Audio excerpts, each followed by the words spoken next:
Yo, I'll show you what the view I'm working with is.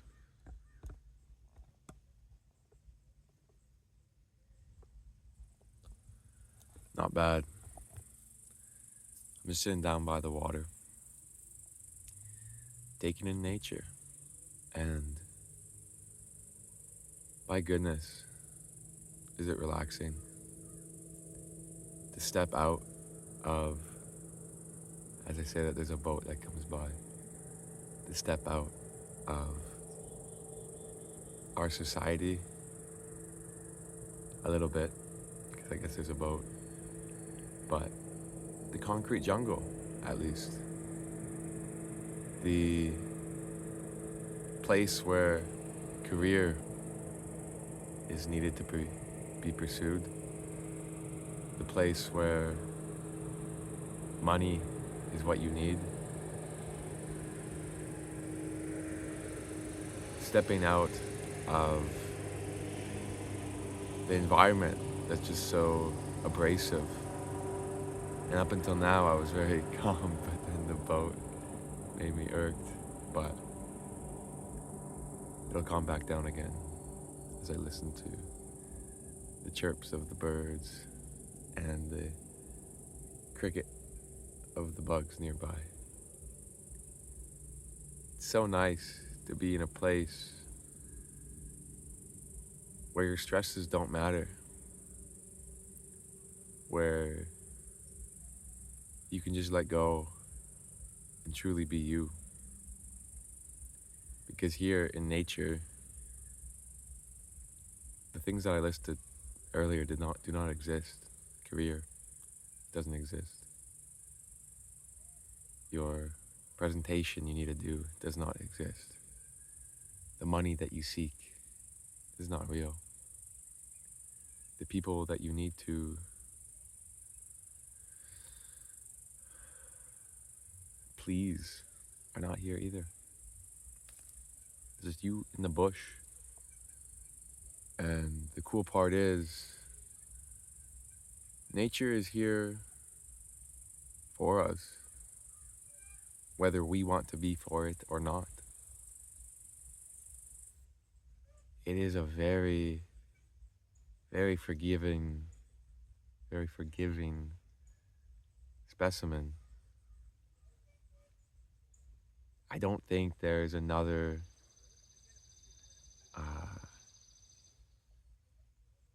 type of creature out there that, even after constant abuse, would just forgive. And maybe nature does crash back at us through some extreme weather patterns and stuff due to global warming, of course. But the fact that I can just sit in a bush and it accepts me willingly as I just ponder what other thing is out there that can do that. You know, nature just exists. And it's always there for us to reconnect with our roots of who we are as a person.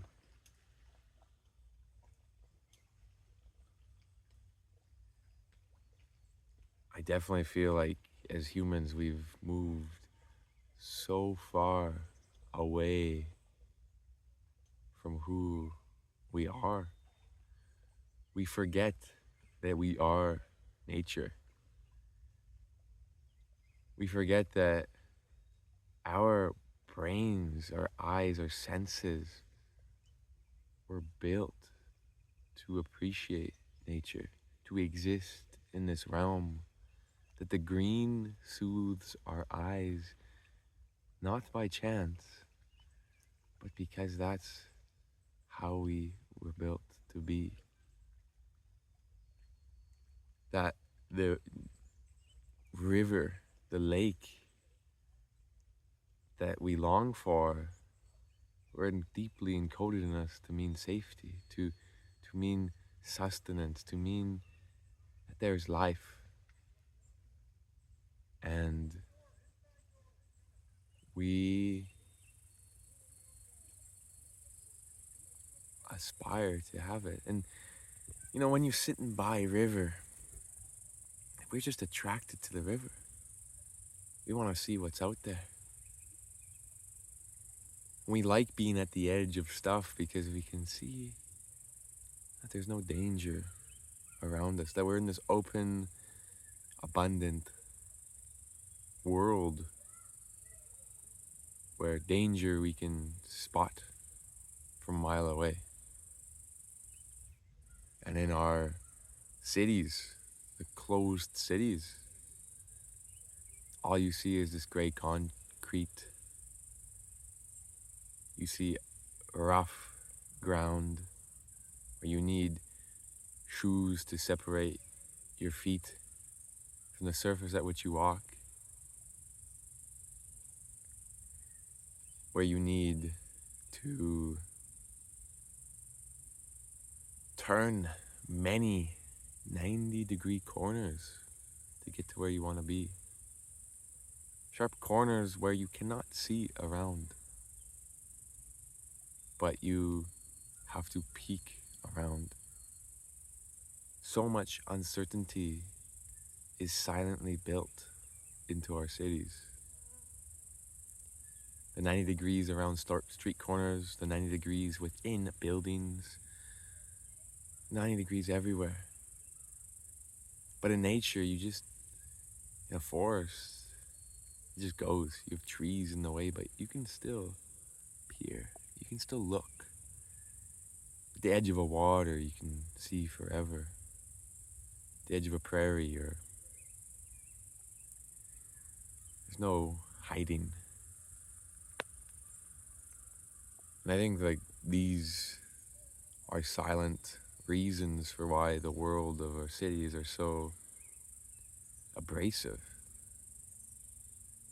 And don't even get me started on the noisescape of them. The artificially created, discrete, jing, jing, jing, like a jackhammer, for instance, or metal on metal. These sounds don't really exist in nature.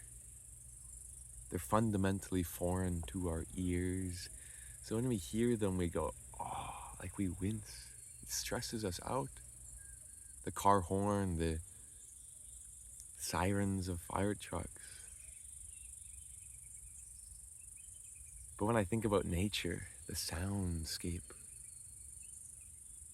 the birds, I feel make these very smooth and melodic sounds.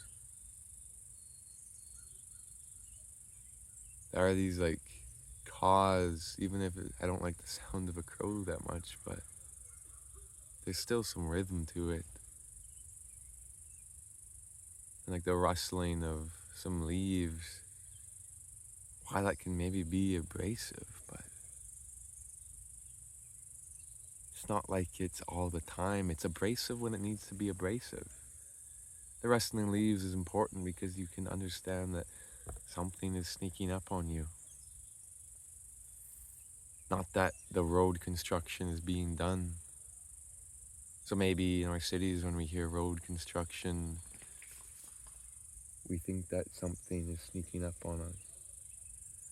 And I don't know if the audio picked that up, but I heard a rock tumble right next to me. And then there you go, my ears perked up. This slight abrasive sound, the rock on rock. So I think that's what happens in our inner cities. When you hear abrasion, you enter this state of panic. Your subconscious, that is, does. And whilst maybe there is no danger, you're still on edge, trying to verify if anything or anyone is going to sneak up on you. And in nature, the rustling does not happen all the time, like I said. Only when it matters.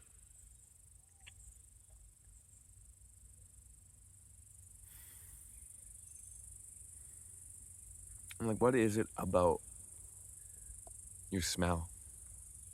The smell of freshness, the pine. There's a reason why we love those smells so much. Freshness. It's fundamentally just a smell, but it's somewhere deep in our brains where we're encoded to enjoy it. How is that not enough proof that we are meant for nature? Yet the smells of the cities are just like, there's trash and concrete, smells like chemicals, and it's just like our noses are being bombarded with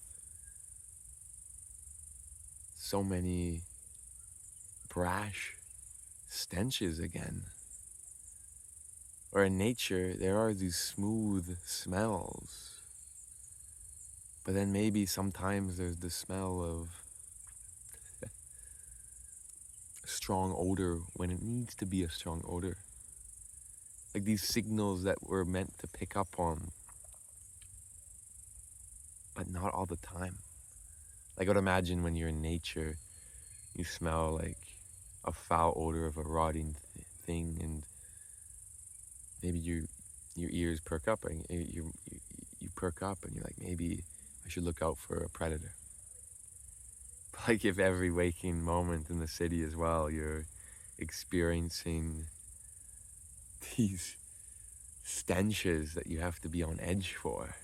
When are you resting?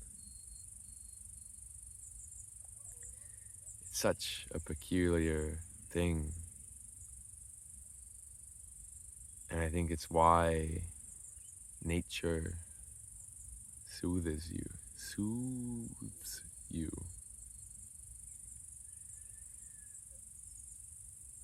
Because the rate at which the abrasiveness occurs is only when it needs to be. And for the most part, you can let down your guard and just scan, look forward, but you don't have to be on edge all the time.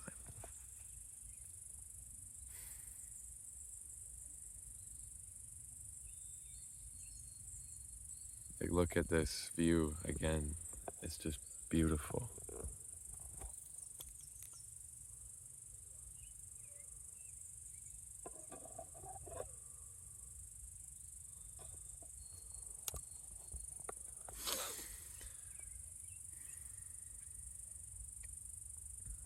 If you can, you gotta find a place in nature. It's there waiting for you. It's been there the whole time. You just have to be courageous enough to leave the place that gives you so much anxiety and dread for just a little bit, i.e. the city. And of course, like, cities can be good,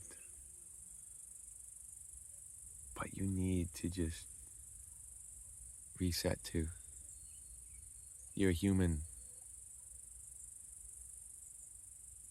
You need a break. You need rest. You need to be in an environment where it just accepts you for who you are. That's nature.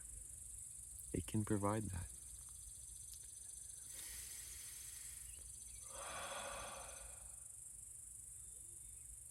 I'm Matthew. This is my talk about nature and senses and cityscapes. And I wish you the best. Peace and love.